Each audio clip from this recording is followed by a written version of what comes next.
തേടുക നീ റബ്ബിനെ കുമ്പിട്ട്,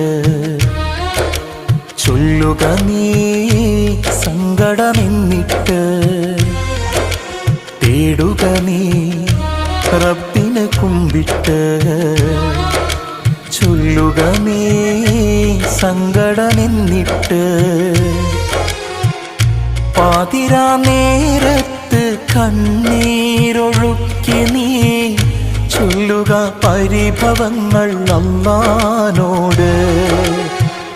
ഖൈറാണ് എങ്കിൽ നിനക്കല്ലാഹ് നൽകിടും, എല്ലാറ്റിനും കഴിവുള്ളവനാ നിന്റെ റബ്ബ്. അവനിലായി മാത്രം നീ ഭരമേൽപ്പിക്ക്, മനസ്സറിഞ്ഞവനോട് കൈനീട്ടി നോക്ക്, എല്ലാം ശരിയാകും.